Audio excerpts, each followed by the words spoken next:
After arriving in Singapore on an overnight red-eye flight from Beijing Capital Airport, I had almost 4 hours to make my connection. From there, I'd continue my journey to my final destination, Melbourne, flying business class on Singapore Airlines Flight SQ217. It was almost time for breakfast, so I headed to the SIA SilverKris Lounge, a place we visited before, for a quick meal and a shower. After all, it had only been a little more than half a month since my last visit, so I'm just going to skim over the lounge this time. If you want a full review, check out my previous video. That morning, the lounge wasn't as busy as before, and the food was almost exactly the same. I grabbed some breakfast and a coffee to refresh myself. The bathroom was much emptier this time too, so I could use it without having to wait. The gate for that day's flight was A1, conveniently located just downstairs from the lounge. However, there are 8 gates in this area with shared security, and there's no priority security even for business class passengers. Only 2 or 3 security lanes were open. I saw on the display that my flight's gate was about to close, which made me a bit anxious. As a business class passenger at the gate, I was able to use the priority lane to board the flight, which was operated by the long-haul version of Singapore Airlines Airbus A350-900, registration number 9 Victor Sierra Mike Zulu, delivered at the end of October 2019. The long-haul version of Singapore Airlines Airbus A350-900 features a 3-class layout with 42 business class, 24 premium economy class, and 187 economy class seats. My seat was located in the last row of business class, with premium economy just behind me. Business class cabin in the long-haul layout uses a 1-2-1 staggered configuration, although the seats look more like large sofas. For my seat, the storage space, small desk pad, and other amenities were on the right-hand side. A pillow was placed on the seat. In front of the seat was the entertainment system, and it can only be operated via a remote control. To the right of the entertainment system was a small storage space above and a cup holder below. At this point, the flight attendant came over to say hello, confirmed that I had booked a meal through the Book the Cook service, and offer me a welcome drink. On the left armrest, you'll find the headphone jack, seat angle adjustment, reading light controls, and the flight attendant call button. At the very back on the right-hand side, there's a storage space on one side, and on the wall on the other side, there's an integrated headphone socket, a reading light, a universal power socket, and a USB port. There are quite a few things tucked away in that area, between the wall and the seat on the right side, such as a storage compartment that you need to press to open. Inside, it holds a pair of noise-cancelling headphones and a bottle of mineral water. After a while, the flight attendant came around and offered hot towels. The small tabletop is also hidden in this area. You need to press the larger cover and then pull the small table out with some force. In the storage space next to the small tabletop are the safety instruction cards, cleaning bags, duty-free brochures, menus, and a promotional card for the in-flight Wi-Fi. At this point, the captain advised that there would be some turbulence within an hour of takeoff and that lunch service would be delayed.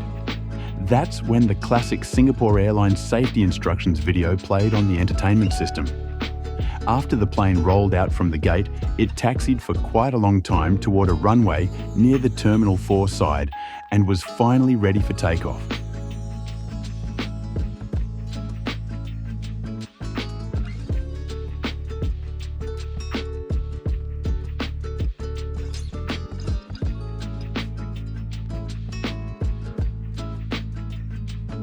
It was said that the plane would hit some turbulence, but in reality, it was fine. There weren't any significant bumps.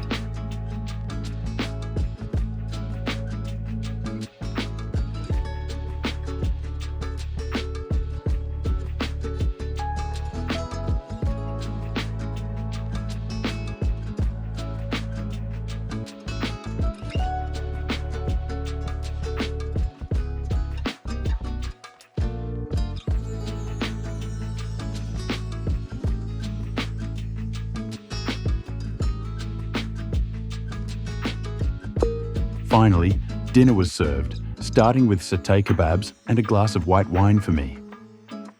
The long-haul version of Singapore Airlines A350-900 is also fully equipped with in-flight Wi-Fi. The provider is Panasonic Avionics, just like on the 787-10 from my previous flight. The network runs on a US IP, with speeds that were sometimes fast, sometimes slow, but generally good enough for basic internet use. After the first plate, I don't know what happened, but the lunch service seemed to be suspended for quite a while, even though the plane wasn't experiencing any stronger turbulence. Whatever. I decided to check out the bathroom. The business class washroom wasn't particularly spacious, but it was clean and had all the basic amenities. Almost an hour after the satay kebabs, the next part of the meal finally arrived. The flight attendant came over, laid out the tablecloth, and brought out the smoked salmon salad first, which was good. I asked for an orange juice to go with it. Then the garlic bread was served, but unfortunately, it was cold. The main course was the teriyaki fish rice I had pre-ordered. The fish itself was tender, but the seasoning was a letdown, bland and tasteless. The meal ended on a better note though, with a fruit tart that turned out great. This business class seat is a bit of a toss-up. There isn't a single button to turn it directly into a bed. Instead, you have to manually flip a mechanism before you can flatten it via a button. With the flight attendant's help, I finally got it into a lie-flat bed position. Business class was almost full that day, and it's worth noting that the long-haul version of the Airbus A350-900 doesn't have an overhead luggage rack down the middle of the cabin. This seat, like the business class seats on the new Airbus A380, doesn't actually have a straight line between the footrest and the seat when it's fully flat. I lay down, pulled the covers over myself, and rested for a while. Almost 2 hours before landing, the flight attendant came around offering a light meal, a chicken salad of some sort, which was okay. When this particular video starts playing on the entertainment system, it's a sign that landing is coming up soon. The plane was about to land in Melbourne, so let's wrap up this experience flying the long-haul version of Singapore Airlines' new Airbus A350-900 business class. The lounge was a lot less crowded compared to my previous visit, and the bathrooms were no longer busy. I could use them quickly.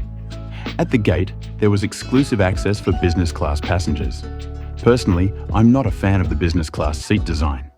Of the 4 different layouts of Singapore Airlines wide-body aircraft that I flew, only the long-haul version of the Airbus A350-900 has a seat entertainment system with a protective cover, which means you can't control it by touch.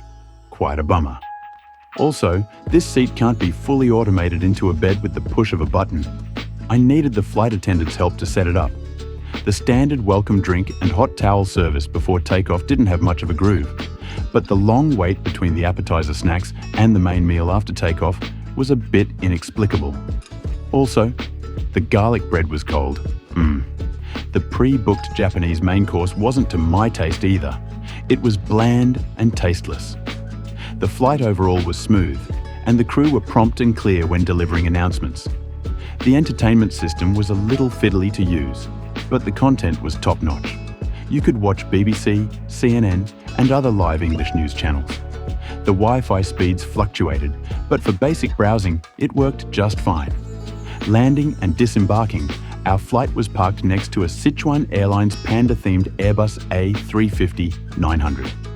On the boarding bridge, I also spotted an Asiana Airlines Airbus A350-900 parked to our left. International arrivals at Melbourne Airport at night aren't too crowded, so I got through the smart gates quickly and picked up my luggage without much hassle. There was a customs dog sniffing the bags before they were released. Thanks for watching the last episode of my Chinese New Year trip. I'll be back soon with a review of the Overland train, a full-day train ride from Melbourne to Adelaide. Until next time, let's take off together.